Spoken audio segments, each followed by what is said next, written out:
లంబోదరం పరమసుందరమేకదంతం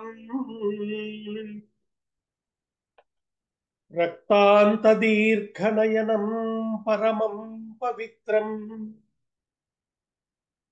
ఉజ్జద్దివాకరకరోజ్వలకాంతికాంతం విఘ్నేశ్వరం సకల విఘ్నహరం నమామి. రామాయ రామభద్రాయ రామచంద్రాయ వేధసే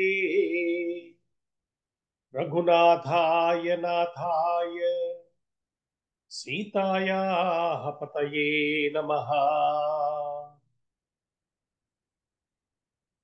ఏ మంత్రరాజం శ్రీమానిని చిత్తరాజీవ పంజర రాజహంసీ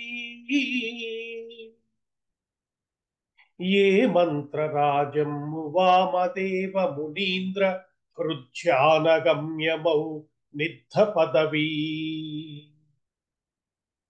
ఏ మంత్రరాజము కామ సందోహ నిర్మూల కాలానల కీలరీతి ఏ మంత్రరాజము శ్రీమత్ ప్రభా సచ్చిదానంద కందైక తాన ఫణితి తారక బ్రహ్మరాజీయ తత్వచింతనారహస్య శృతి శిరోధారమౌ ఆ దివ్య మనోహర రామాభిధాన మంత్రరాజము జగమున మనచుగాక.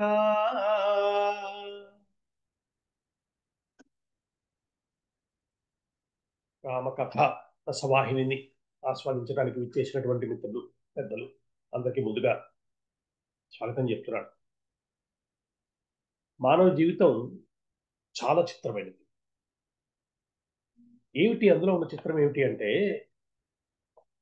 కళ్ళ ఎదురుకుండా సత్యం కనబడుతూ ఉంటుంది, దానిని చూడలేని స్థితి ఉంటుంది. ఒక సత్యం ఆధారంగా బతుకుతున్నాను అని చెప్తున్నవాడు కూడా జీవితంలో తాను చూసిందే సత్యం అనుకుంటున్నాడు.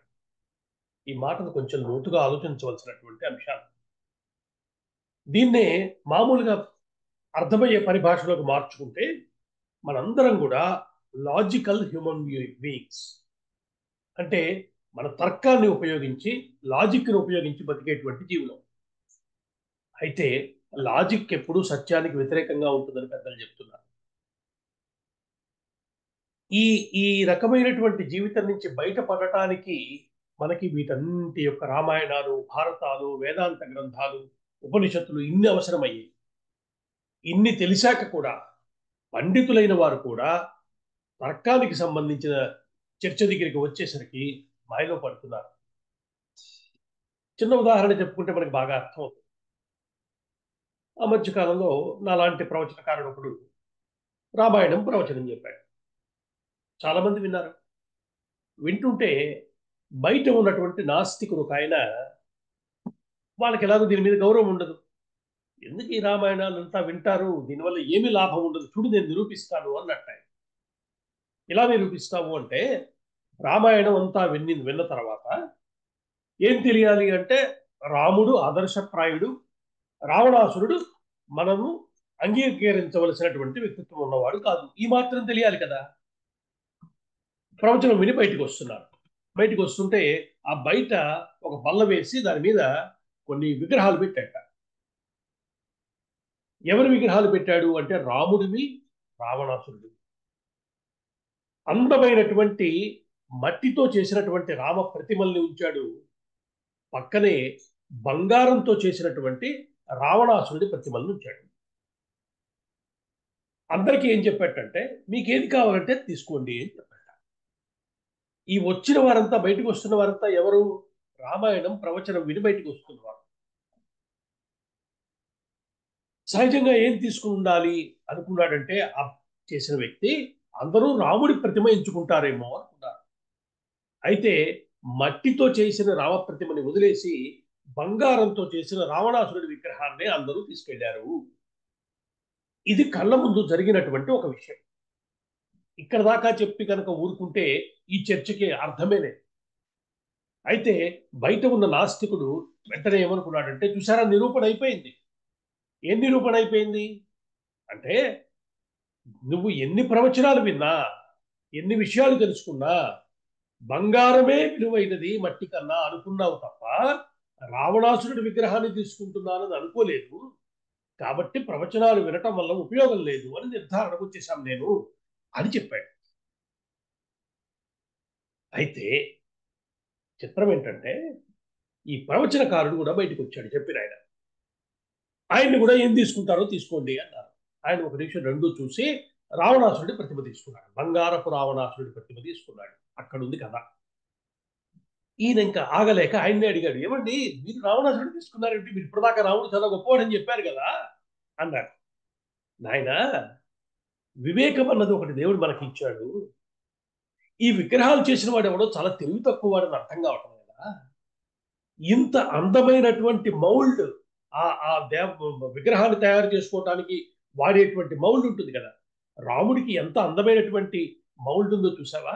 దాంట్లో మట్టి నింపి మట్టితో రాముడిని చేసి అక్కడ పెట్టాడు. నాకేమనిపించిందంటే, ఇంత బంగారం పక్కన పడుందే, ఎవరినో చేసి పెట్టారు అక్కడ, వాడిని తీసుకుని ఆ బంగారాన్ని కరిగించి నేను ఈ రాముడి ప్రతిమలు చేసుకుంటే ఎంత అద్భుతంగా ఉంటుంది. ఎదురుకుండా లభిస్తున్న బంగారాన్ని దేనికి వాడుకోవచ్చో తెలిసే వివేకం నా దగ్గర ఉందయ్యా అన్న. ఇది సారవస్తువు. అంటే జగత్తులో కనిపించే విషయాల్లో దేన్ని స్వీకరించాలి, ఎలా స్వీకరించాలో తెలియటాన్ని వివేకం అంటారు. రామాయణం మనకి ఇవ్వవలసింది అటువంటి వివేకాన్ని. అందరిలోనూ సర్వజీవ చైతన్య స్వరూపుడైనటువంటి వాడు దేనిని దేనిని ఆధారంగా మనందరినీ నడిపిస్తున్నాడు, అటువంటి ఆ అంతర్యామిగా ఉన్నవాడు చెప్తున్న విషయాన్ని మనం వినేటువంటి అలవాటు చేసుకున్నట్టయితే ప్రతివాడి జీవితానికి ఒకానొక సత్యం గోచరం అయి తీరుతుంది. ఇవాళ ఇంత పెద్ద వ్యాఖ్యానంతో ఎందుకు మొదలు పెట్టుకున్నామంటే, 2 వారాల క్రితం రావణాసురుడిని మనం యుద్ధరంగంలో వదిలిపెట్టాం. ఏ స్థితిలో ఉన్నాడు అంటే, ఒంటరి అయిపోయి, ఆయుధాలు కోల్పోయి, దెబ్బతిని, చిన్నబుచ్చుకుని, సిగ్గుతోటి తల ఉంచుకుని యుద్ధరంగంలో నిలబడి ఉన్న రావణాసురుడి యొక్క స్థితి మనం ఒకసారి గుర్తు చేసుకుంటే, అక్కడి నుంచి చూసుకుంటే ఎలా బతకాల్సిన వాడు రావణాసురుడు. ఎంతటి లంక, ఎంతటి రావణ పరివారం, ఎన్ని యుగాల నుంచి పరిపాలిస్తున్నాడు, ఎంతటి వైభవం. 10 తలకాయలు ఉన్నాయి. తింటూ తిరుగుతూ హాయిగా బతకవలసిన వాడు అన్నీ పోయాయి. అందరూ పోయారు. రావణాసురుడు అన్నవాడిని ఆధారంగా చేసుకుని ఒక మహా సామ్రాజ్యాన్ని నిర్మించాడు. ఇప్పుడు అదంతా పోయి ఒక్కడే యుద్ధరంగంలో నిలబడున్నాడు. ఈ సంఘటన బట్టి రావణాసురుడికి ఏం తెలిసి ఉండాలని మనం ఆశిస్తాము అంటే, ఇంత సంపాదించుకున్నా వీటన్నిటికీ విలువ లేకుండా పోయిందనే చిన్నపాటి అవగాహన కలిగి ఉండాలి కదా. రాముణ్ణి ఎదిరించటం కుదిరే పని కాదని తెలిసి ఉండాలి కదా. ఒక టీంగా రాముడు ఎంతటి బలశాలు అర్థమైంది. హనుమని చూశాడు, జాంబవంతుడు, సుగ్రీవుడు, అంగదుడు, ఎంతటి వారు వీరంతా. వీరంతా రాముడి వెనకాలన్నారని తెలిసాక జాగ్రత్త పడి ఉండాల్సింది కదా. మరొక వైపు ఒక్కడే రాముడు, ఏకో రామ సకల మదయ ద్రాక్షసకులం అని చెప్తున్నారు కదా. తాను ఏ పరివారాన్ని, ఏ మూల బలాన్ని నమ్ముకుని యుద్ధం చేశాడో ఆ సమస్తమైన మూల బలాన్ని ఒక్కడే ధనస్సుతోటి నాశనం చేశాడే. అటువంటి రాముడికి మళ్ళీ ఎదురు నిలబడేటువంటి సాహసమా? అనేక వరాలు పొందినటువంటి తన కొడుకు చనిపోయాడు, తమ్ముడు చనిపోయాడు, మరో తమ్ముడు తనని వదిలి వెళ్ళిపోయాడు. ఇన్ని విషయాలు కళ్ళ ముందు కనిపిస్తూ ఉన్నా లొంగని స్వభావము, జీవితాన్ని తనకు కావలసినట్టుగా మనం చూసేటువంటి ఒక స్వభావం పేరు రావణాసురుడు. రామాయణం మనకి చెప్తున్న హెచ్చరిక ఇదే.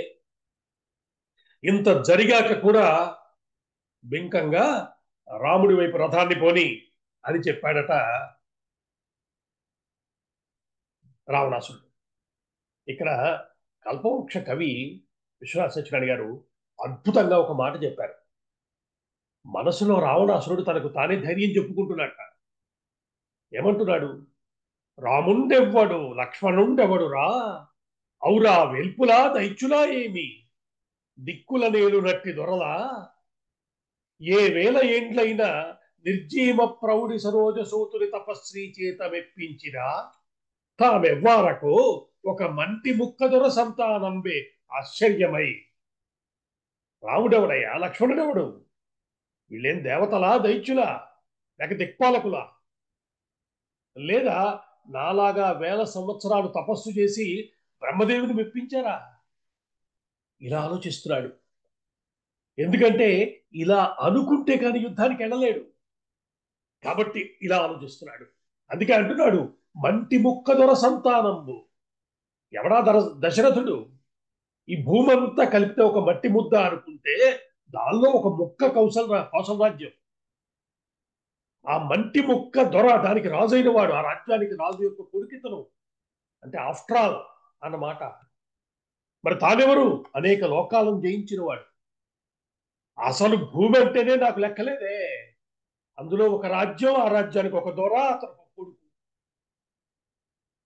అది వాడు అంటున్న మాట. విశ్వనాథ వారు రావణ హృదయాన్ని ఎంత గొప్పగా ఆవిష్కరించారో చూశారా? ఇలా అనుకుని యుద్ధానికి బయలుదేరాడు వాడు. ఇప్పుడు తన చుట్టుముట్టేసినటువంటి అనేక మంది వేలాది వానర వీరులను చూసి వెంటనే ధనస్సును ఎక్కుపెట్టి తామశాస్త్రాన్ని ప్రయోగించాడు. ఈ తామశాస్త్ర ప్రభావానికి ఎదురుకుండా ఉన్న వానరులంతా చెల్లాచెదరైపోయారు. వారు తొలగిపోగానే ఎదురుకుండా ధనస్సుతో నిలబడి ఉన్నటువంటి రామచంద్రమూర్తిని రావణాసురుడు చూశాడు. ఎలా ఉన్నాడు స్వామి? శ్రావణ కాలపు మేఘం లాంటి నీలమేఘఛాయతో వెలిగిపోతున్నాడు. పద్మముల వంటి విశాలమైన నేత్రాలు కలిగిన వాడు. అప్పుడే చెట్టు నుంచి రాలి పడుతున్న పొన్నాగ కుసుమాల్లాంటి నాసిక కలిగిన వాడు. ఒక చిన్న పుట్ట లాంటి జడతో ఉన్నవాడు. ఆయన పట్టుకున్న ధనస్సు ఎలా ఉందంటే అప్పుడే విరిసిన ఇంద్రధనస్సుని చేత్తో పట్టుకున్నాడు అన్నట్టుగా ఉందిట. చిరునవ్వుతో నిలబడున్న రాముణ్ణి చూశాడు. అంటే యుద్ధ రంగంలో కూడా రాముని ముఖం మీద చిరునవ్వు అలాగే ఉంది. అలాంటి రాముణ్ణి చూశాడు. విశ్వనాథ వారు మనకు చూపించినటువంటి రామ దర్శనం ఇది. అలా రాముణ్ణి చూడగానే ఒక్కసారి ఇంతవరకు రామచంద్రమూర్తి చూపించిన పరాక్రమ ఘట్టాలన్నీ గుర్తొచ్చాయట విశ్వనాథ వారు రావణాసురుడికి. గుర్తు తెచ్చుకుంటాడు. ఆ రోజు జనకుని కొలువులో అద్భుతమైన శివధనస్సును ఎత్తి ధనుర్భంగాన్ని కావించిన వైనం, మహావీరుడైన పరశురాముని చేతుల్లోంచి వైష్ణవ ధనస్సును స్వీకరించి పరశురాముని యొక్క గర్వాన్ని అణిచిన వైనం, జనస్థానంలో 14,000 మంది కరదోషనాథుల్ని ఒక్కడే నిలబడి సంహరించిన వైనం, 7 సాల వృక్షాలను ఒక్క బాణంతో కొట్టిన వైనం, లక్షల కొలదిగా మహావీరులతో ఉన్నటువంటి మహా మూల సైన్యం ఉంది, దాన్ని దెబ్బతీసిన వైనం. ఇంత చేసి ఏమీ పట్టనట్టుగా నిరీహుడిగా ఉన్న ఆ రూపం, ఇవన్నీ గుర్తు తెచ్చుకుంటున్నాడు రావణాసురుడు. ఈ విషయం చెప్పినప్పుడు పెద్దలు ఒక అద్భుతమైన రహస్యాన్ని కూడా మనకి చెప్పారు. రామాయణంలో యుద్ధకాండ వచ్చే వరకు రాముణ్ణి రావణాసురుడు చూడలేదు. ఇది ఒక ఆశ్చర్యకరమైన విషయమే. చూడటానికి అవకాశం వచ్చినా చూడలేకపోయాడు. యుద్ధకాండలో ప్రథమంగా రాముడి యొక్క దర్శనమైంది. ఇందులో ఏమైనా మర్మం ఉందా అంటే ఉందని చెప్తున్నారు పెద్దలు. నారాయణుడైనటువంటి రాముణ్ణి జయ విజయుల్లో ఒకడైన రావణుడు ముందే దర్శించి ఉంటే ఆయనతో వైరాన్ని తెచ్చుకోవటం కుదిరే పనే కాదు బహుశా. ఎందుకంటే రామావతారం యొక్క ప్రత్యేకత అది. ఇది మనం చెప్పుకోవాలి. రాముని ఎదురుకుండా నిలబడ్డ శత్రువులైనా సరే కీర్తించవలసిందే. మారీచుడు గుర్తున్నాడుగా మీకు? ఆయన పట్ల సౌజన్యంతో ప్రవర్తించవలసిందే. ఇది అనేక సార్లు అనేక మంది విషయంలో మనం చూసాం. కాబట్టే రావణాసురుడు ఇప్పటిదాకా ఆయన్ని చూసి ఉండలేదు. ఇప్పుడు యుద్ధకాండ దగ్గరికి వచ్చేసరికి తన వారినందరినీ సంహరించాడు అన్న కసి కోపంతో నిండిపోయిన మనస్సుతో ఆయన వంక చూస్తున్నాడు రావణాసురుడు. ఇటువంటి చిత్త వికారాలు అంటే కోపము, ద్వేషము, ఇలాంటి చిత్త వికారాలు, మనోవికారాలు ఉన్నాయి. ఇవి లోపల ఉన్న వాడికి నారాయణ దర్శనం అయ్యే అవకాశం లేదు. వాటితో నిండిపోయి ఉన్నాడు కాబట్టి నారాయణుణ్ణి చూడటం లేదు, నరుడైన రాముణ్ణి చూస్తున్నాడు. కాబట్టే యుద్ధానికి సిద్ధపడుతున్నాడు. తన జీవితాన్ని పండించుకోబోతున్నాడు రావణాసురుడు. పెద్దలు చెప్పినటువంటి ఒక అద్భుతమైనటువంటి వ్యాఖ్యానం ఇది. ఎందుకంటే అప్పుడు కానీ వాడికి చావు లేదు. ఎదురుకుండా ఉన్నవాడు నారాయణుడు అనుకున్నంత కాలం ఆ నారాయణుడి చేతిలో వీడికి చావు ఉండదు కదా. నారాయణుడుగా వీడిని చంపడం కుదరదు, అది వాడికి ఉన్న వరం. కాబట్టి ఎదురుకుండా ఉన్నవాడు మానవుడే అని గుర్తించేదాకా, ఆ స్థితి లోపల వచ్చేదాకా ఎంత కథ నడపవలసి వచ్చింది రామచంద్రమూర్తి. జగన్నాటక సూత్రధారి సామాన్యుడా. చెప్పాడుగా భగవద్గీత దగ్గరికి వచ్చేసరికి దైవీ ఏషా గుణమయ్యి మమ మాయా దురచ్చయ, అంతటి మాయ చేయగలిగిన వాడు ఆయన. ఇది ఒక అందమైనటువంటి రహస్యం అని చెప్తున్నారు పెద్ద. ఇప్పుడు మళ్ళీ అదే రావణాసురుడు రాముడి వంక చూసినప్పుడు ఇందాక వచ్చిన ఆలోచనలు పోయి మారిపోయిన కొత్త ఆలోచనలు వస్తున్నాయి. ఎవడయ్యా ఈ రాముడు? ఒక గడుసునైన ఆడది పన్నిన పథకానికి లొంగిపోయి అడవులకు వచ్చినవాడు. గడ్డాలు మీసాలు పెంచుకున్న అడవుల్లో తిరిగే వాళ్ళ దగ్గర విలువిచ్చలు నేర్చుకున్నాడు. గురువు దగ్గర నేర్చుకున్నాడా? వీరుడి దగ్గర నేర్చుకున్నాడా? ఎవరా గడ్డాలు మీసాలు పెంచుకున్నవారు? మహర్షులు. చూడండి ఎలా అంటున్నాడు. మహాసౌందర్యవతి అయిన భార్యనే రక్షించుకోలేనివాడు, చివరికి కోతి మోకల్ని వెంటబెట్టుకుని యుద్ధానికి తలపడ్డవాడు.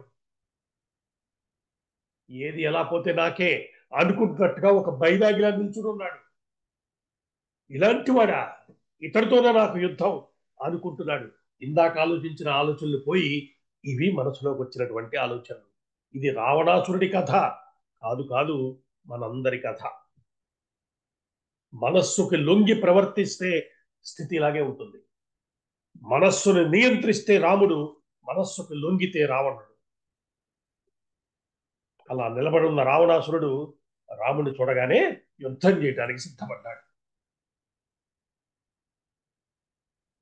రామచంద్రమూర్తి కూడా తన ధనస్సును ఎక్కుపెట్టి నారి సారించాలి అనుకుంటూ ఉండగా వెనుక నుంచి లక్ష్మణస్వామి ముందుకు వచ్చాడు.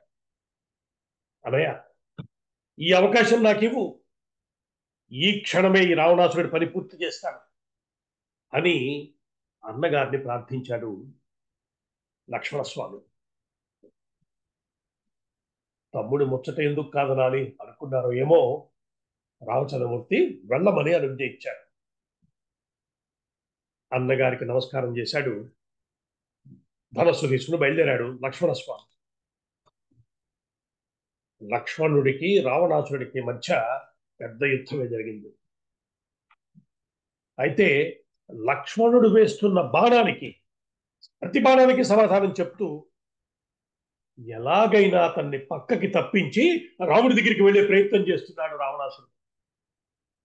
ఎంత అందంగా చెప్పారంటే, మనకి బాగా కావలసిన వారి చుట్టూ అనేక మంది మూగి ఉంటే తొలగండి తొలగండి అంటూ వారి దగ్గరికి వెళ్ళడానికి ఎలా ప్రయత్నం చేస్తామో, రాముడి దగ్గరికి వెళ్ళిపోవడానికి తొందరపడుతున్నారా రావణాసురుడు అంటూ అలా క్రమంగా లక్ష్మణుణ్ణి పక్కకి మళ్లించి రాముడితో యుద్ధం ప్రారంభించాడు రావణాసురుడు. మహాద్భుతమైనటువంటి రామ రావణ సంగ్రామం ప్రారంభమైపోయింది. వారిద్దరూ ఒకరి మీద ఒకరు ప్రయోగించుకుంటున్న బాణాల సంఖ్య లెక్కకి అందనంతగా ఉంది. ఈ మొత్తం యుద్ధాన్ని ఆకాశంలోంచి చూస్తున్నారు దేవతలందరూ. ఋషులు దేవతలు నిలబడి ఆశ్చర్యకరమైనటువంటి యుద్ధాన్ని చూస్తున్నారు. వారందరికీ ఎలా కనిపించిందంటే, ఒక విశాలమైన బాణ పంజరంలో నిలబడి ఉన్న రెండు పులుల్లా కనిపించారట రాముడు రావణాసురుడు. రావణుడు వరుసగా ఒక బాణాలతోటి బాల కట్టాడా అన్నట్టుగా రాముడి వీధికి వరుస బాణాలు ప్రయోగిస్తున్నాడు. అవన్నీ వచ్చి రాముని నుదుటికి తగులుతున్నాయి. అయితే వాటిని లక్ష్యే పెట్టలేదు రామచంద్రమూర్తి. తన ధనస్సు కోదండాన్ని తీసుకుని రౌద్రాస్త్రాన్ని సంధించి ప్రయోగించాడు రామచంద్రమూర్తి. మహావేగంగా వెళ్ళినటువంటి ఆ అస్త్రం రావణాసుడి యొక్క కవచాన్ని దెబ్బతీసింది. దాంతో క్రుద్ధుడైపోయినటువంటి రావణాసురుడు ఆసురాస్త్రాన్ని ప్రయోగించాడు. చాలా చిత్రమైనటువంటి ఆయుధం ఆ అసురాస్త్రం అన్నది. దాన్ని ప్రయోగించగానే ఆ అస్త్రంలోంచి అనేకమైన భయంకరమైన క్రూర మృగాలు బయటకు వచ్చి రావణుడి మీద దాడి చేశాయట. అనేక పాములు, సింహాలు, ఇలాంటి అనేక క్రూర మృగాలు ఆ అస్త్రం నుంచి బయటకు వచ్చాయి. మనం ముందే చెప్పుకున్నాము, అస్త్రం అంటే మంత్రము. దాన్ని ప్రయోగించటం వల్ల ఇటువంటి ఒక చిత్రమైన స్థితి ఎదురైంది రామచంద్రమూర్తికి. అనేక క్రూర మృగాలు ఆ అస్త్రం నుంచి బయటకు వచ్చి రాముడి మీదకి దాడి చేశాయి. వాటిని చూడగానే రాముడికి సమరోత్సాహం పొంగిపోయింది. ఉత్సాహం వచ్చేసింది ఆయన. అది రాముడు అంటే. తన ధనస్సును సంధించి ఆగ్నేయాస్త్రాన్ని సంధించి ప్రయోగించారు స్వామి. ఆ ఆగ్నేయాస్త్రం నుంచి అనేక విశేషమైనటువంటి మెరుపులు, నక్షత్రాలు, ఇలాంటి విశేషమైనటువంటి అన్ని అంశాలు బయటకు వచ్చాయట. అవన్నీ ఆ క్రూర మృగాలు మొత్తాన్ని నాశనం చేసేసాయి. చరిత్రలో ఎక్కడా కనిపించని ఆశ్చర్యకరమైన యుద్ధం చేస్తున్నారు రాముడు రావణాసురుడు. ఈసారి రావణాసురుడు రౌద్రాస్త్రాన్ని ప్రయోగించాడు. అస్త్రము ఇదే రౌద్రాస్త్రాన్ని ఇందాక రామచంద్రమూర్తి రావణాసురుడి కవచాన్ని దెబ్బతీయటానికి వాడుకున్నారు. కానీ ఇక్కడ రావణాసురుడు ప్రయోగించిన రౌద్రాస్త్రము మైడు ఇస్తే దక్కింది ఆయనకి. అస్త్రం ఎంత గొప్పదో ఎవరి దగ్గర నుంచి పొందామన్న విషయం కూడా అంతే ముఖ్యమైనది. మైడిచ్చినటువంటి రౌద్రాస్త్రాన్ని ప్రయోగించాడు. ఆ అస్త్ర ప్రభావంతో అనేక వేల ఆయుధాలు, రకరకాల ఆయుధాలు రాముడి మీదకి దూసుకొచ్చాయి. వాటిని చూసినటువంటి రామచంద్రమూర్తి ఈసారి తాను గాంధర్వాస్త్రాన్ని ప్రయోగించాడు. దాంతో రాముని మీదకి వస్తున్న ఆ ఆయుధాలన్నీ మాయమైపోయాయి. మనం గతంలో చెప్పుకున్నాం, ఈ అస్త్రాలను స్మరించటం కూడా విశేషమైన ఫలితాలను ఇచ్చేది. పెద్ద మాట చెప్తున్నారు మనకి. కేవలం ఈ బాణం వేశాడు, ఆయన బాణం వేశాడు, ఈ యుద్ధం చేశాడు, ఆ యుద్ధం చేశాడు అనుకోవటం కాదు. ఈ అస్త్రాలను స్మరించటము ఒకనొక రక్షణ శక్తిని ఇచ్చేటువంటి అంశమని పెద్దలు చెప్తున్నారు. ఇప్పుడు రావణాసురుడు రాముని పైన సౌరాస్త్రాన్ని ప్రయోగించాడు. ఈ సౌరాస్త్రంలోంచి అనేక వేల చక్రాలు బయటకు వచ్చి రామచంద్రమూర్తి మీదకు వెళ్ళాయి. అయితే వస్తున్న ప్రతి చక్రాన్ని తన బాణంతో ఛేదిస్తూ వచ్చాడు రామచంద్రమూర్తి. అప్పుడు రావణాసురుడు ఒక 10 బాణాలు తీసుకుని వాటిని మంత్రించి రాముడి మీద ప్రయోగించాడు. ఈ 10 బాణాలు కూడా రాముడి యొక్క ప్రాణాలు ఎక్కడైతే ఉంటాయో మర్మస్థానం శరీరంలో ఉన్నటువంటి వాటిని బలంగా కొట్టాయి. అయితే రామచంద్రమూర్తి వాటికి ఏం పెద్దగా చెలించలా. అయితే ఆయన తేరుకునే లోపుగానే పక్కనున్న లక్ష్మణుడు ముందుకు వచ్చి రావణాసుడితో యుద్ధం మొదలుపెట్టాడు. లక్ష్మణుడు రావణాసుడితో యుద్ధం చేయటాన్ని చూసినటువంటి విభీషణుడు దూరం నుంచి ఒక పెద్ద గదని తీసుకుని రావణాసుడి మీదకి యుద్ధానికి వచ్చాడు. వస్తూనే తన గదతో రావణాసురుడి రథానికి ఉన్నటువంటి గుర్రాలని కొట్టాడు. వాటి పని పూర్తయిపోయింది. గమనించిన రావణాసురుడు విపరీతమైన కోపం వచ్చింది విభీషణుడి మీద. అసలే లోపల ఒక ద్వేషంతో రగిలిపోతున్నాడు. ఇప్పుడు జరిగిన విషయంతో కోపం వచ్చి విభీషణుడి మీద యుద్ధానికి దిగాడు. అయితే రావణుడు వేస్తున్న అస్త్రాల నుంచి విభీషణుడిని కాపాడుతూ లక్ష్మణ స్వామి యుద్ధం చేస్తున్నాడు. రావణుడి దృష్టి విభీషణుడి మీద ఉంది. వేస్తున్న ప్రతి అస్త్రాన్ని లక్ష్మణస్వామి అడ్డుకుంటున్నాడు. ఇది గమనిస్తూనే ఉన్నాడు రావణాసురుడు. ఇలా కొంతసేపు జరిగేసరికి రావణాసురుడికి లక్ష్మణుడి మీద కోపం వచ్చింది. సహజం కదా, ఎక్కలేని కోపం వచ్చింది. లక్ష్మణ, నీ వల్ల ఈ రోజు విభీషణుడు బతికాడు, కానీ అతని ప్రాణానికి బదులుగా నీ ప్రాణాన్ని తీసుకోబోతున్నాను అని చెప్తూ తన చేతిలో శక్తి అనేటువంటి ఒక బల్యాన్ని మంత్రించి లక్ష్మణస్వామి మీద ప్రయోగించాడు. ఈ శక్తి గురించి గతంలో కూడా విన్నాం. అది అమోఘమైనటువంటిది, అంటే విఫలం కాని మహాస్త్రం అది. ఆ శక్తి అనే బల్యాన్ని లక్ష్మణుడి మీద ప్రయోగించాడు రావణాసురుడు. మహావేగంగా నిప్పులు చిమ్ముతూ అది లక్ష్మణుడి వైపు రావటం మొదలుపెట్టింది. చాలా దూరంలో ఉన్నారు రామచంద్రమూర్తి. అక్కడి నుంచేది మొత్తం చూశారు ఆయన. రావణాసురుడు ప్రయోగిస్తున్న అస్త్రం ఏమిటో పసిగట్టేశారు ఆయన. ఒక ఆశ్చర్యం జరిగింది ఇక్కడ. ఎప్పుడైతే లక్ష్మణుడి మీదకి శక్తి ఆయుధాన్ని రావణాసురుడు ప్రయోగిస్తున్నారని రామచంద్రమూర్తి చూశారో, తాను ఉన్న చోటే ఉండి మనసులో ఒక అద్భుతమైన సంకల్పాన్ని చేశారట ఆయన. ఆ వస్తున్న అస్త్రానికి ప్రాణములను తీసే శక్తి నశించునుగాక అని రామచంద్రమూర్తి మనసులో సంకల్పం చేశారు. అస్త్రాన్ని గౌరవించారు, కానీ దానికి ప్రాణాలు తీసే శక్తి ఏదైతే ఉందో అది నశించునుగాక అన్న సంకల్పం జరిగింది. ఆశ్చర్యం ఏంటంటే, ఇక్కడ రామచంద్రమూర్తి మనసులో ఇలా అనుకోగానే ఆ అస్త్రం వెళ్ళి లక్ష్మణ స్వామిని బలంగా తాకి భూమిలోకి వెళ్ళిపోయింది. నిజానికి రావణాసురుడు ప్రయోగించిన ఆ శక్తి అనే అస్త్రం లక్ష్మణ స్వామి యొక్క ప్రాణాలను తీసి ఉండాల్సింది. కానీ ఎప్పుడైతే రాముడు తన మనస్సులో ఈ సంకల్పం చేశాడో, ఆ అస్త్రానికి శక్తి తగ్గిపోయి అది కేవలం లక్ష్మణునికి బలంగా తగిలి భూమిలోకి వెళ్ళిపోయింది. ఆ దెబ్బకి మూర్ఛపోయి కింద పడిపోయాడు లక్ష్మణుడు. ఇక్కడ సంకల్ప శక్తికి సంబంధించిన ఒక విశేషాన్ని రామాయణం మనకి పరిచయం చేస్తోంది. రాముని సంకల్పము నారాయణ సంకల్పము అనుకోవటం ఎంత మంచిదో, మానవుడైన రాముడు చేసిన సంకల్పానికి విలువ సంకల్ప శక్తిలోంచి వచ్చింది, మనస్సులోంచి వచ్చింది. శిక్షితమైన మనస్సు చేయగలిగిన ఒక అద్భుతాన్ని రామచంద్రమూర్తి చేసి చూపించారు. మర్చిపోకూడదు, రాముడు మనకి ఆదర్శం. మనస్సును ఎలా వాడుకోవాలో తెలిస్తే అద్భుతాలు చేయవచ్చని నిరూపించిన జాతి మనది. రామచంద్రమూర్తి సంకల్పం చేశాడు అంటే మనకేం చెప్తున్నాడంటే, మనస్సు మీద నియంత్రణ ఉంటే, మనస్సుని సుశిక్షితం చేసినట్లయితే అద్భుతాలు చేయవచ్చు అన్న సందేశం ఇందులో ఉంది కదా. అట్లాగా రామచంద్రమూర్తి తాను ఉన్న చోట నుంచి కదలకుండా అస్త్రాన్ని నిర్వీర్యం చేసి దాని యొక్క శక్తిని తగ్గించి వేశారు. అయితే ఆ తగిలిన దెబ్బకి మూర్ఛపోయి కింద పడిపోయాడు లక్ష్మణస్వామి. ఈ విషయాన్ని దూరం నుంచి గమనిస్తున్నారు రామచంద్రమూర్తి.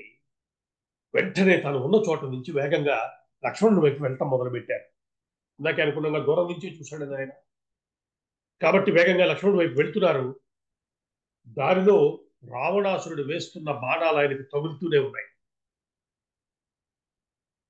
ఒకవైపు వాటికి సమాధానం చెప్తూ లక్ష్మణుడి దగ్గరికి వెళ్ళి బలంగా దిగినటువంటి ఆయుధాన్ని బయటకు తీసే ప్రయత్నం చేశారు రామచంద్రమూర్తి.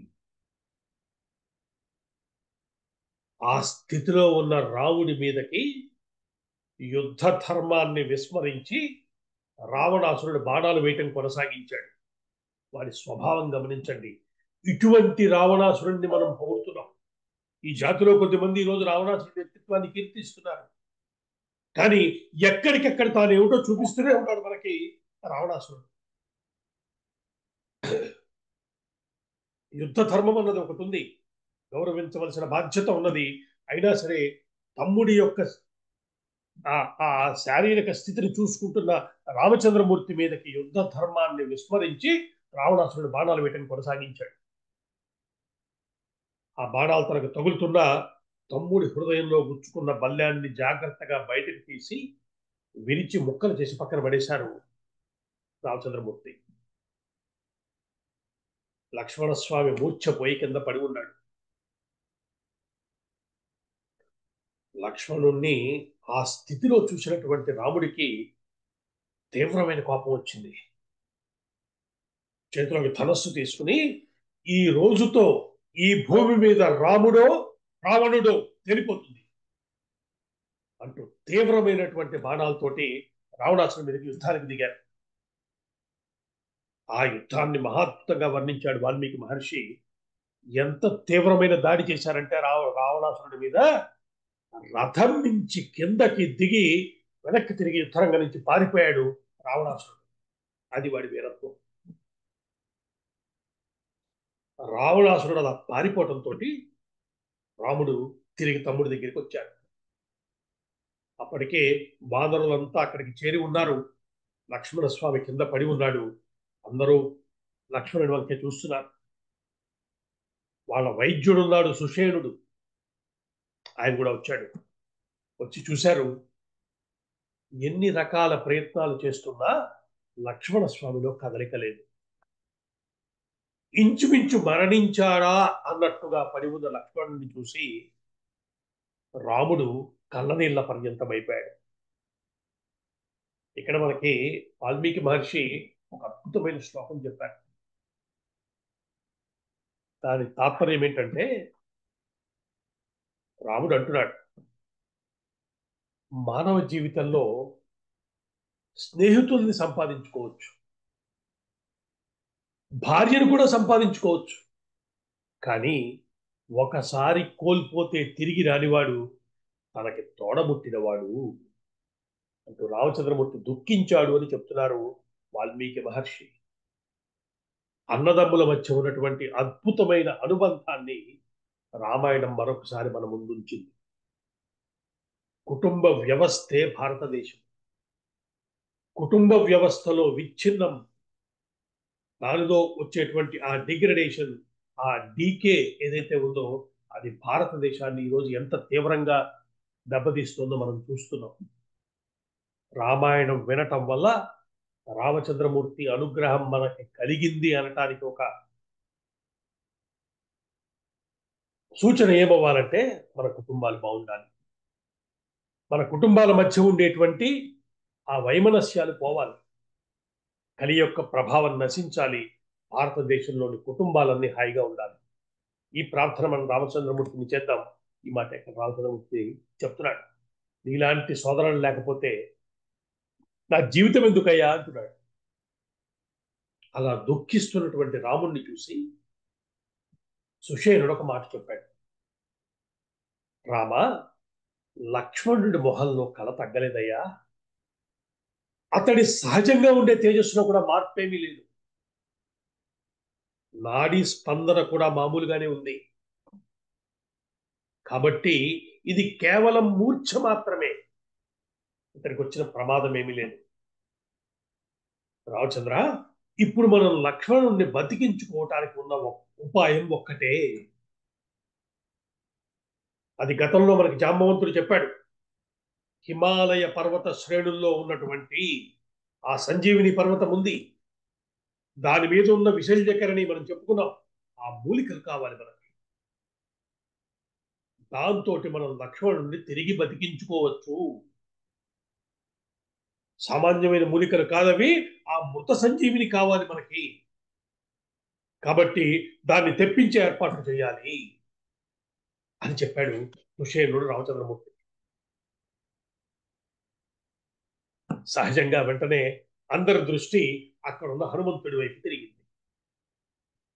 ఎందుకంటే ఇలాంటి అసాధ్య సాధక స్వామిని అసాధ్యమైన పనులు చేయాలంటే ఆయన వల్లే అవుతుంది. అందరూ కలిసి హనుమంతుడికి ప్రోత్సాహం కలిగించేలా ఆ పర్వతం మీద ఉన్నటువంటి మూలికను తీసుకురమ్మని కోరారు. వెంటనే అంగీకరించారు హనుమస్వామి. చెప్పారుగా, ఎంతటి వాడు కావలయునెప్పుడు యత్ప్రతిభా విశిష్టుడై అంతటి వాడనేనగుదు అప్పుడు తత్ప్రతిభా విశిష్టుడై అంతక ప్రాంగణ స్థిత మహాబలవద్ భజదన్ భుజదండ తీవ్రుడన్ చింతిత కార్యముల్ తనర చేయగా కల్పతరూపమానుడన్. ఇది ఆయన చేసినటువంటి ప్రతిజ్ఞ. ఎప్పుడు ఎంత బలం తవ్వుతాను అని చెప్పినటువంటి స్వామి దీనికి అంగీకరించాడు. సామాన్యమైన పని అండి. మామూలుగా ఒక బస్తా బరువు మోయటానికే మనం ఎంత ఆయాసపడతాం. అది దూరం నుంచి తేవాలంటే దాని యొక్క సమస్య ఎంత పెద్దదవుతుంది. అలాంటిది ఎక్కడి హిమాలయ పర్వతాలు తేవలసిందేమో ఒక మహాపర్వతమే, దాన్ని ఎత్తుకు తీసుకురావాలి అంటే అటువంటి ఒక పనికి అంగీకరించి బయలుదేరుతున్న స్వామి ఎలాంటి వాడు. తిరిగి తన రూపాన్ని పెంచాడు. పెంచి ఆకాశ మార్గంలోకి ఎగిరాడు. ఒకే వేగంతో హిమాలయ పర్వతాల దాకా వెళ్ళాడు. ఈ విషయం అంతా మనం గత సందర్భంలో చెప్పుకున్నాం. మనం హిమాలయాల దగ్గరికి వెళ్ళి మళ్ళీ అక్కడ అదే పరిస్థితి. ఏది ఏ మూలికో తెలిసిన సందర్భం కాదు కాబట్టి అక్కడ ఉన్నటువంటి సంజీవిని పర్వతం మొత్తాన్ని చేతుల మీద తీసుకుని మళ్ళీ తీసుకొచ్చాడు. అయితే కొంత పాఠాంతరంలో ఉన్నది ఏంటంటే, సంజీవిని పర్వతం పక్కన దక్షిణ భాగంలో ఉన్న పర్వతం తీసుకురమ్మని చెప్పాడని, దాన్ని తీసుకొచ్చాడన్న పాఠాంతరం కూడా ఉంది. మొత్తం మీద పర్వతాన్ని అయితే అక్కడి నుంచి ఎత్తి చేతుల మీద ఎత్తి తీసుకొచ్చాడు. వాల్మీకి మహర్షి ఎంత గొప్పగా చెప్పారంటే, తమ కళ్ళ ఎదురుగా జరిగిన విషయాన్ని చూసిన కళ్ళు నమ్మలేకపోతున్నాయి, మనసు మాత్రం కాదనలేకపోతోంది అన్నాడు. ఇలాంటిది ఒకటి చేయొచ్చా, జరిగే పనేనా, కుదురుతుందా అని అందరూ ఆశ్చర్యపోయే స్థాయి వ్యవహారం అది. దాన్ని అత్యంత సునాయాసంగా నిర్వహించిన వాడు హనుమత్ స్వామి. కేవలం రామచంద్రమూర్తే మనం అనుకుంటాం అక్లిష్టకర్మణ అని. ఈయన కూడా అదే. ఏ పనినైనా సరే అత్యంత సునాయాసంగా చేయగలిగినటువంటి సమర్థుడు ఆయన. కాబట్టి అటువంటి ఒక అద్భుతమైన ఘట్టాన్ని చూసిన కళ్ళు నమ్మలేకపోతున్నాయి, మనస్సు కాదనలేకపోతోంది. అందరూ వానరులు అలాగా ఆశ్చర్యచకితులై చూస్తూ ఉండగా దాన్ని తీసుకొచ్చాడు. వెంటనే వానర వైద్యుడైనటువంటి సుషేనుడు ఆ మూలికలను నెట్టి వాటి యొక్క సారాన్ని తీసి దాన్ని సంగ్రహించి వాటితో ఒక మందును తయారు చేసి, ఎందుకంటే ఈసారి తగిలిన దెబ్బ సామాన్యం కాదు. కిందసారి కేవలం ఆ మూలిక మించి వచ్చినటువంటి వాయువు అదే సరిపోయింది అందరూ తిరిగి బతకటానికి. ఇప్పుడు స్థితి అది కాదు. బలమైన దెబ్బతీశాడు రావణాసురుడు లక్ష్మణుడి. కాబట్టి ఒక మందు తయారు చేసి దాన్ని లక్ష్మణుడికి వాసన చూపించాడు వానర వైద్యుడైనటువంటి సుషేనుడు. దాంతో కింద పడి ఉన్న లక్ష్మణుడు తిరిగి లేచి కూర్చున్నాడు. మళ్ళీ పూర్వ శక్తి ఆ చైతన్యము తిరిగి వచ్చాయి. వాటిని పొందిన వాడై లేచి నిలబడ్డాడు. మళ్ళీ గతంలో చెప్పుకున్నట్టే ఎప్పుడైతే పని పూర్తయిందో వెంటనే తిరిగి అంతటి పర్వతాన్ని తీసుకెళ్లి ఎక్కడి నుంచి తెచ్చాడో అక్కడ పెట్టేసి వచ్చాడు హనుమత్ స్వామి. ఇది కూడా అంతే ముఖ్యమైన అంశం కదా. ఇది హనుమంతుడి యొక్క వైభవాన్ని ప్రకటిస్తున్నటువంటి అంశం. పెట్టేశాడు, తిరిగి వచ్చేసాడు ఆయన. సరే, ఈలోగా లేచి నిలబడ్డ లక్ష్మణుడిని ఆలింగనం చేసుకున్నాడు రామచంద్రమూర్తి. లక్ష్మణ స్వామి కూడా అన్నగారి పాదాలకు నమస్కరించాడు. సరే, వెంటనే తిరిగి అందరూ యుద్ధానికి సంసిద్ధులవుతున్నారు. వాళ్ళు వెనక్కి తిరిగి చూసేసరికి ఇందాక రావణాసురుడు యుద్ధరంగం నుంచి పారిపోయాడు రామచంద్రమూర్తి చేతిలో దెబ్బలు తిని.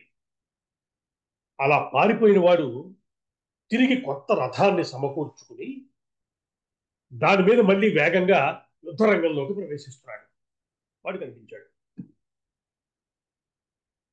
అలా వస్తున్నటువంటి రావణాసురుడి యొక్క రథం చాలా విశేషంగా ఉండటాన్ని అందరూ గమనించారు. అలాంటి రథం తెచ్చుకున్నాడు వాడు. సామాన్యంగా లేదు. అద్భుతమైనటువంటి రథం ఎక్కువ వస్తున్నాడు వాడు. ఆయుధాలు ఉన్నాయి, అద్భుతమైనటువంటి వేగంతో వస్తోంది. దీన్ని గమనించారు. ఇక్కడ ఇటువైపు రామచంద్రమూర్తి నేల మీద నిలబడి యుద్ధానికి సంసిద్ధులవుతున్నాడు. ఆయన అందరినీ దూరంగా జరగమని చెప్పారు. కోదండాన్ని ధరించి మళ్ళీ ముందుకు వచ్చి నిలబడ్డారు.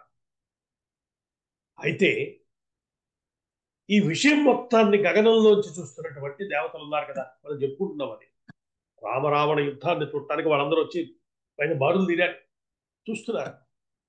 వెంటనే దేవతలందరూ కూడా తమ రాజు అయినటువంటి దేవేంద్రుడితోటి, దేవేంద్ర, రామచంద్రమూర్తి నేలపై నిలబడి యుద్ధం చేయటాన్ని మనం అంగీకరించకూడదు, మనం ఏదైనా చేస్తే బాగుంటుంది అని చెప్పారు. వెంటనే ఇంద్రుడి యొక్క రథాన్ని సారథితో సహా ఆకాశ మార్గం నుంచి యుద్ధరంగంలోకి పంపించాడు దేవేంద్రుడు. వాల్మీకి మహర్షి ఆ ఇంద్ర రథం యొక్క వైభవాన్ని చాలా అద్భుతంగా వర్ణించారు. స్వర్ణమయమైనటువంటి కాంతులతో వెలుగుతూ విశేషమైనటువంటి ఆయుధాలను నింపుకుని దివ్యమైన అశ్వాలను పూంచి ఉన్నటువంటి ఒక దివ్యమైన ప్రకాశంతో వెలిగిపోతున్న ఆ రథం స్వయంగా ఎవరు నడుపుతున్నారు? ఇంద్రుని యొక్క రథసారథి అయిన మాతలి ఆ రథాన్ని నడుపుతూ తీసుకొచ్చాడు. ఆ రథం అలా ఆకాశ మార్గం నుంచి వచ్చి యుద్ధ రంగంలో దిగింది. రథం యుద్ధ రంగంలో దిగిన మరుక్షణం ఆ రథం నుంచి ఒక్క దూకు దూకి మాతలి రామచంద్రమూర్తి ముందుకు వచ్చి చేతులు దోయిలించి నమస్కరించాడు. చెప్తున్నాడు, రామచంద్ర, దేవతలకు రాజైనటువంటి ఇంద్రుడు తన రథాన్ని నీ కోసం స్వయంగా పంపించాడు. ఇది సామాన్యమైన రథం కాదు రామచంద్ర, అనేక రకాల ప్రత్యేకతలు ఉన్నాయి, విశేషమైనది. దీనిలో నీకోసమే ఒక ప్రత్యేకమైన కవచము, ఇంద్రధనస్సు, కొన్ని బాణాలు, శక్తి అని చెప్పాం కదా ఇందాక, ఆ మల్లెము, ఇవన్నీ ఉన్నటువంటిది. వీటన్నిటినీ కలిపినటువంటి రథం ఇది. నీవు దీన్ని అధిరోహించి రావణుడితో యుద్ధం చెయ్యాలని దేవతలు కోరుతున్నారు అని చెప్పాడు. వెంటనే రామచంద్రమూర్తికి ఆలస్యం చేయకుండా ఆ రథానికి ఒకసారి నమస్కరించి దానిలోకి ప్రవేశించాడు. రాముడు ఆ రథాన్ని అధిరోహించగానే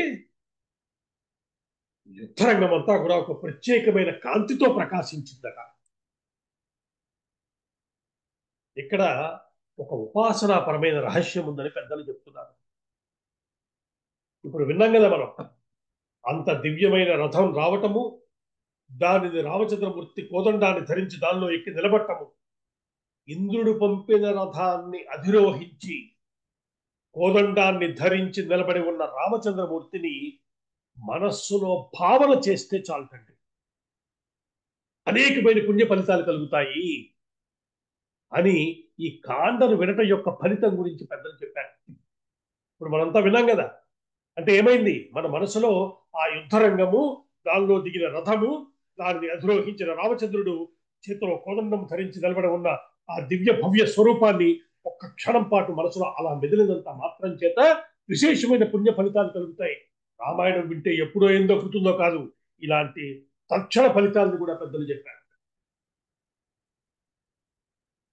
అలా యుద్ధరంగంలో ఇంద్రుడి రథం మీద ఉన్న రాముణ్ణి మనసులో ధ్యానించటం ఒక విశేషమైన విషయం అని పెద్దలు చెప్తున్నారు. అటువంటి రామచంద్రమూర్తికి మనసులో ఒక్కసారి నమస్కారం చేసుకుందాం. తిరిగి రామరావణ యుద్ధం ప్రారంభమైంది. అద్భుతమైనటువంటి అస్త్రాలన్నింటిలో అటు రావణుడు ప్రయోగిస్తున్నాడు, వాటికి దీటుగా సమాధానం చెప్తున్నారు రామచంద్రమూర్తి.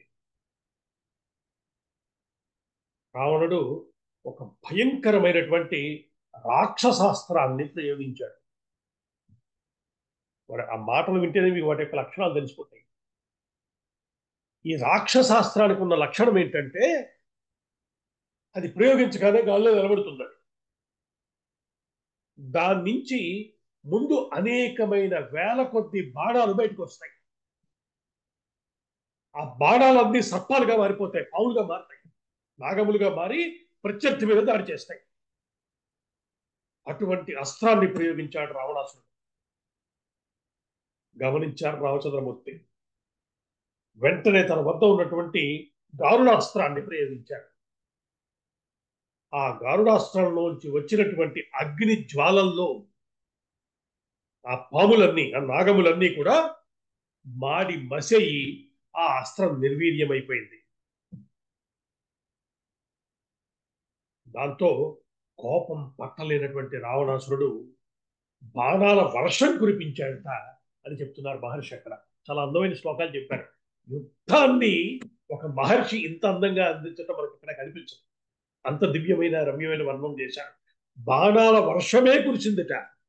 అది ఎలా ఉందని చెప్పారంటే, రాముడు తన ధనస్సు మీద బాణాన్ని ఎక్కుపెట్టగలిగే అవకాశం కూడా ఇవ్వలేదు రావణాసురుడు. అట్లా ఒకదాని వెనకాల ఒకటి చొప్పున వర్షం పడ్డట్టుగా వేలాది బాణాలు వేసేశాడు రాముడి మీదకి రామచంద్రమూర్తి, రావణాసురుడు. అదే ఇంచుమించుగా కొద్ది సమయం పాటు జరిగినటువంటి స్థితి ఇది. రామచంద్రమూర్తికి తీవ్రమైన ఆగ్రహం వచ్చింది. ఇక్కడ రాముడి యొక్క ఆగ్రహాన్ని మహర్షి ప్రత్యేకంగా 4 శ్లోకాల్లో వర్ణించారు. మనం రామాయణ ప్రారంభంలో రాముడి యొక్క 16 లక్షణాల గురించి చెప్పుకున్నాం. గుర్తుంది కదా? మహర్షి అడిగారు నారదుణ్ణి, కోన్వస్మిన్ సాంప్రతంలోకే గుణవాన్ కస్య వీర్యవాన్ ధర్మజ్ఞశ్చ కృతజ్ఞశ్చ సత్యవాక్యో దృఢవ్రతః చారిత్రేణ చకోయుక్తః సర్వభూతేషు కోహితః విద్వాన్ కః కస్సమర్థస్య కస్యైక ప్రియదర్శనః ఆత్మవాన్ కో జితక్రోధో జ్యుతిమాన్ కో నసూయకః. చిట్ట చివరిదేమిటి? కస్య బిభ్యతి దేవాశ్చ జాతరోషస్య సంయుగే. ఇది ఆ 16 లక్షణాల్లో చెప్పబడ్డ చివరి లక్షణం. ఏమిటి అర్థం?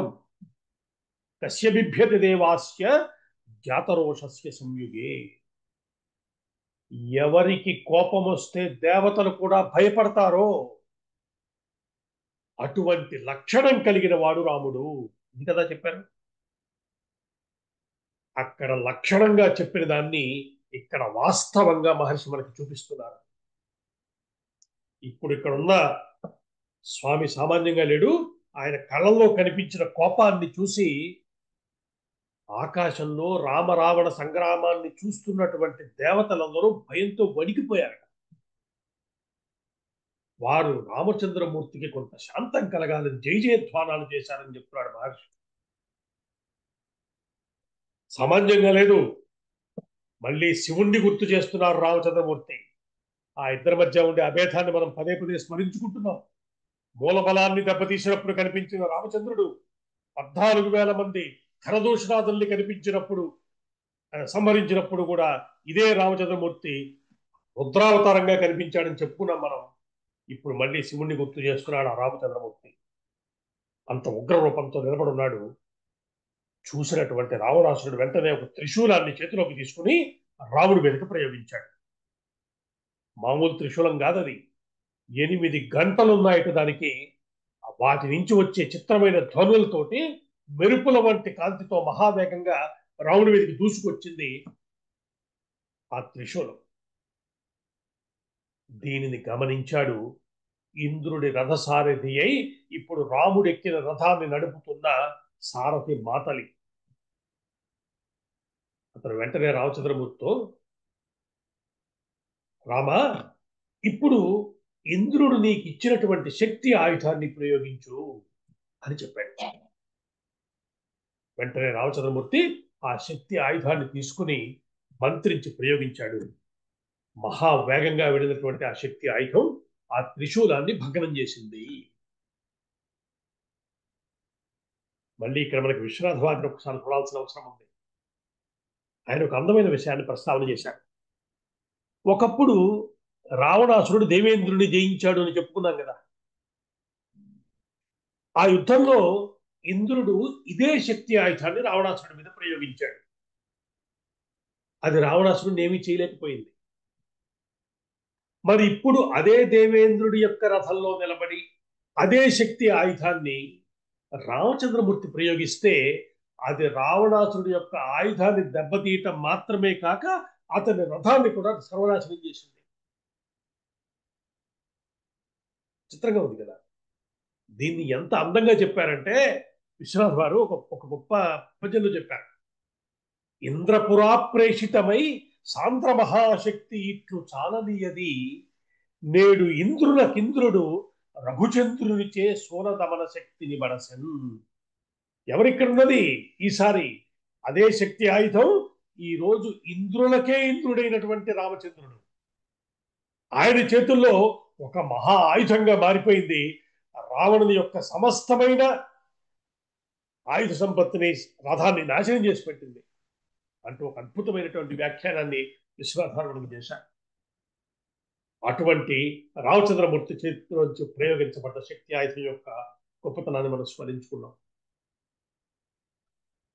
ఇక అక్కడి నుంచి యుద్ధం వారిద్దరి మధ్య మరింత తీవ్ర స్థాయికి చేరింది. నాకు చెప్పినట్టుగా అనేక విశేషమైనటువంటి అస్త్రాలను ప్రయోగించుకుంటున్నారు. అయితే ఇక్కడ ఒక గొప్ప విషయం ఏం చెప్పారంటే, యుద్ధం జరుగుతున్న కొద్దీ రావణుని యొక్క శక్తి క్షీణించటం కనిపిస్తోంది. రాముని యొక్క పరాక్రమము, తేజస్సు పెరుగుతున్నాయి. ఆయనలో ఎక్కడా అలసట కనిపించటం లేదు రామచంద్రమూర్తిలో. ఇంకా కొత్త ఉత్సాహంతో నిలబడున్నాడు రాముడు. అటు పక్కన ఎదురుకుండా నిలబడ్డవంటి రావణాసురుడిలో ఒక నీరస స్థితి కనిపిస్తోంది. ఇది ప్రత్యేకంగా ప్రస్తావన చేశారు మహర్షి. క్రమంగా రావణాసురుడు ప్రయోగిస్తున్న అస్త్రాల్లో తడబాటు కనిపిస్తోంది. అంటే మనం చెప్పుకున్నాం కదా, అస్త్రం అంటే మంత్రము. ఆ మంత్రము సమయానికి స్ఫురించకపోవటం రావణాసురుడిలో తెలిసిపోతోంది. ఆ స్ఫురణకి రావటం లేదు. దాంతో అతడు ప్రయోగించిన అస్త్రాలు సులభంగా విఫలమైపోతున్నాయి. దీన్ని గమనించాడు రావణాసురుని రథాన్ని నడుపుతున్న సారథి. వెంటనే మెల్లమెల్లగా రథాన్ని కొద్ది కొద్దిగా పక్కకి తీసుకెళ్లి త్వరంగానికి దూరంగా తీసుకెళ్లిపోయాడు. ఇది గమనించినటువంటి రావణాసురుడు సారథి మీద చాలా కోపం తెచ్చుకున్నాడు. తీవ్రమైన పదజాలంతో నిందించటం మొదలుపెట్టాడు. ఏం పని చేశావయ్యా? నువ్వు చేసిన ఈ పని నా యొక్క కీర్తినంతటినీ దెబ్బతీసింది. యుద్ధంలో శత్రువు ఎదురుకుండా నిలవలేక తొలగిపోయాడు అన్న అపకీర్తిని నీ వల్ల ఈరోజు నేను పొందాను. నాకేమనిపిస్తోందంటే, నువ్వు శత్రుపక్షం నుంచి ఏదో బహుమతో లంచమో పొంది ఇలాంటి దుష్కార్యానికి దిగావు. స్వపక్షం వాళ్ళ కనబడుతున్న శత్రువు నువ్వు అంటూ నిందించాడు రావణాసురుడు.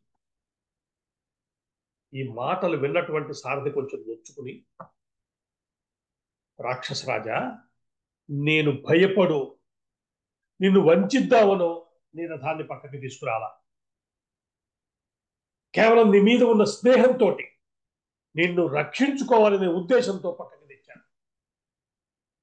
ఎందుకంటే సారథి ఎలా ప్రవర్తించాలో కొన్ని నియమాలు ఉన్నాయి. రామాయణంలో వీటిని ప్రస్తావన చేశాడు. అంటే ప్రతి విషయాన్ని ఎంత లోతుగా అధ్యయనం చేసిన సమాజమో చూడండి. సారథి యొక్క ప్రవర్తన నియమావళి ఎలా ప్రవర్తించాలో చెప్పారు.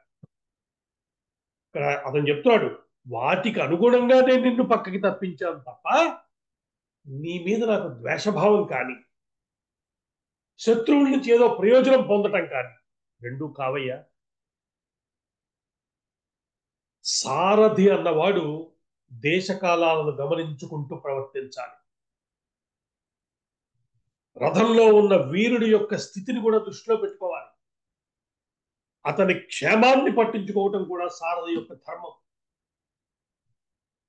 కేవలం రథం నడపటం మాత్రమే కాకుండా సమయోచితంగా ప్రవర్తించటం కూడా సారథి యొక్క బాధ్యత.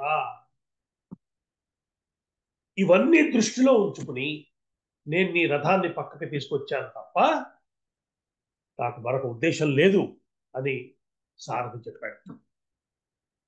అప్పటికే కొంత సంభాళించుకున్నాడు. తాను తొందరపడన్న మాటల తాలూకు ప్రభావాన్ని చూసుకుంటున్నాడు రావణాసురుడు. వెంటనే అన్నాడు, వీరుడా, నువ్వు చెప్పిన మాటలు సమంజసమే. ఇప్పుడు నేను కొంత తేరుకున్నాను కాబట్టి తిరిగి నా రథాన్ని రావడం అయిపోని అని చెప్పాడు. వెంటనే రావణాసురుని రథం తిరిగి రామచంద్రమూర్తి వైపు రావటానికి ఉద్యుక్తమై బయలుదేరింది. దూరం నుంచి శ్రీరామచంద్రమూర్తి తన వైపు వస్తున్న రథాన్ని, దాని మీద అధిరోహించి ఉన్న రావణాసురుడిని చూశాడు. ఇక్కడ దాకా చెప్పి ఒక మహాద్భుతమైనటువంటి స్తోత్ర రాజాన్ని వాల్మీకి మహర్షి మనకి అందించడం మొదలు పెట్టేశారు. తతో యుద్ధ పరిశ్రాంతం సమరే చింతయా స్థితం అంటూ ప్రారంభమయ్యే ఆదిత్య హృదయ స్తోత్రానికి ఇది ఇక్కడ ప్రారంభం కనిపిస్తోంది మనకి. మహాద్భుతమైనటువంటి స్తోత్రరాజమది ఆదిత్య హృదయం.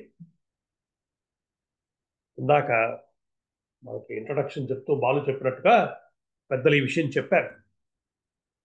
మహాభారతంలో భగవద్గీత ఏ స్థాయికి చెందినదో ఇక్కడ ఆదిత్య హృదయము ఆ స్థాయికి చెందినది. అంత అద్భుతమైనటువంటి ఒక స్తోత్రరాజాన్ని వాల్మీకి మహర్షి మనకు అందించాడు. అయితే ఇందులో ముందు ప్రారంభంలో ఈ రెండు వాక్యాలు ఉన్నాయి. తతో యుద్ధ పరిశ్రాంతం సమరే చింతయా స్థితం రావణం చాగ్రతో దృష్ట్వా యుద్ధాయ సముపస్థితం అంటూ మొదలుపెట్టాం కదా. ఈ ముందు రెండు వాక్యాలకి అర్థాన్ని జాగ్రత్తగా చెప్పుకోవాలని పెద్దలు చెప్తున్నారు. ఎందుకంటే చాలా మంది దీన్ని వ్యాఖ్యానం చేసినప్పుడు పెద్దలే ఏమన్నారంటే, యుద్ధంలో అలసిపోయినటువంటి రామచంద్రమూర్తి తన వైపు వస్తున్న రావణాసురుడిని ఎలా జయించాలా అని ఆలోచిస్తూ చూశారు అని అర్థం చెప్పారు. ఆ అర్థం ఇక్కడ రెండు వాక్యాల్లో కనిపిస్తుంది. అలాంటి అర్థం వచ్చేలా ఉంది. కానీ ద్వితీయ భక్తిలో ఉన్నటువంటి ఈ వాక్యాలకి మరొక అర్థమే చూసుకుంటే ఈసారి ఎలా ఉంది? యుద్ధంలో అలసిపోయి జయించటం ఎలాగా అని భావిస్తున్న రావణాసురుణ్ణి రామచంద్రమూర్తి చూశారు. ఈ రెండు అర్థాలు ఈ వాక్యాల్లో ఉన్నాయి. కానీ ఇంతకు ముందు మనం చెప్పుకున్న సన్నివేశాన్ని కలిపి చూసుకుంటే రెండో అర్థమే సరైంది అని మనం సందేహం లేకుండా చెప్పుకోవచ్చు. అంటే యుద్ధంలో అలసిపోయి రాముని జయించటం ఎట్లా అని ఆలోచిస్తూ రథంలో వస్తున్నటువంటి రావణాసురుణ్ణి రామచంద్రమూర్తి చూశారు. ఇది మనం జాగ్రత్తగా పట్టుకోవాల్సినటువంటి విషయం.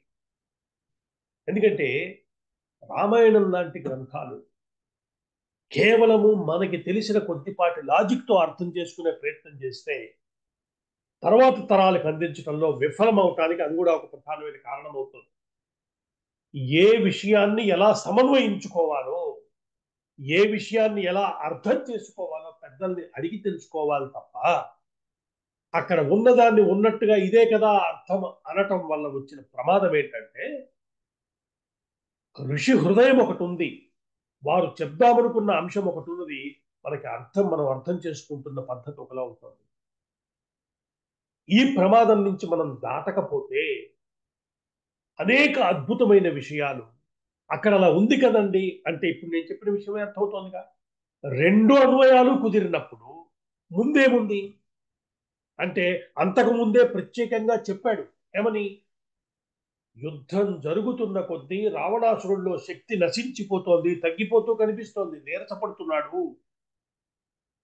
రామచంద్రమూర్తిలో ఉత్సాహ శక్తి పెరుగుతోంది. ఇందాక మనం చెప్పుకున్నప్పుడు కూడా ఒక అస్త్రాన్ని రావణాసురుడు ప్రయోగించినప్పుడు రాముడిలో సమరోత్సాహం వచ్చిందని చెప్పాడు మహర్షి. కాబట్టి అటువంటి వాడు నీరసపడి ఎలా ఓడించాలి అని చూస్తాడన్న అర్థము చెప్పటము సమంజసం కాదని మనకు అర్థం కావటం లేదా. కాబట్టి ఇటువంటి జాగ్రత్తలు తీసుకుంటూ ఆదిత్య హృదయం అన్న ఒక అద్భుతమైన స్తోత్ర రాజాన్ని ఈరోజు మనం స్మరించుకోవాల్సిన వ్యక్తి. ఆ రోజు ఆ యుద్ధ రంగంలోకి అగస్త్య మహర్షి ప్రవేశించారు. మహర్షి వస్తే రామాయణం, మహర్షి నడిపితే రామకథ. ఇది మనం ముందు నుంచి చెప్పుకుంటున్నాం. రామకథ మొత్తాన్ని ఏ కోణంలో చూడాలి? మహర్షులు నడిపిన రాముడు అని చూడమని చెప్పారు. ఇంత చిన్న అవగాహనతో కనుక రామాయణాన్ని మనం అర్థం చేసుకోవటానికి ప్రయత్నం చేస్తే మన అవగాహన తప్పదు. ఏ విషయాన్ని రామచంద్రమూర్తి పెద్దలు మనకి చెప్దామని అనుకున్నారో వాటిని సరిగ్గా పట్టుకోగలిగినటువంటి ఒక స్థితిని ఆ రామచంద్రమూర్తి మనకి అనుగ్రహిస్తాడు. అటువంటి ఒక అద్భుతమైనటువంటి సంఘటన, ఒక ఘట్టము ఆదిత్య హృదయాన్ని అగస్త్య మహర్షి రామచంద్రమూర్తికి బోధ చేయటం. అనేక రహస్యాలు ఉన్నాయి. వీటిని పెద్దలు అందించిన మేరకు, నాలాంటి సామాన్యుడికి అర్థమైన మేరకు ఈ ముందుంచే ప్రయత్నం చేస్తాను. ఈ రోజే కొంత చెప్పుకుందాం అనుకున్నాం, కానీ ఈ యుద్ధకాండకున్న ప్రత్యేకత ఏమిటో మనం మీకు చాలాసార్లు చెప్పాను గతంలో కూడా. వీటిని వినటమే విశేషమైనటువంటి ఫలితాలను ఇచ్చేది. అటువంటి యుద్ధకాండలో ఆదిత్య హృదయ స్తోత్ర రాజ్యానికి సంబంధించిన విశేషమైన వ్యాఖ్యానాన్ని వచ్చే వారం, ఇక మధ్యలో గ్యాప్ లేకుండా ఖచ్చితంగా వచ్చే వారమే మనం ఆదిత్య హృదయ స్తోత్రానికి సంబంధించిన అనేక విశేషాలను చెప్పుకునే ప్రయత్నం చేద్దాం. అటువంటి శక్తిని మనకిమ్మని రామచంద్రమూర్తిని ప్రార్థిస్తూ, మంగళం కోసలేంద్రాయ మహనీయ గుణాత్మనే చక్రవర్తి తనూజాయ సార్వభౌమాయ మంగళం వేద వేదాంత వేద్యాయ మేఘశ్యామలమూర్తయే పుంసాం మోహన రూపాయ పుణ్యశ్లోకాయ మంగళం. స్వస్తి.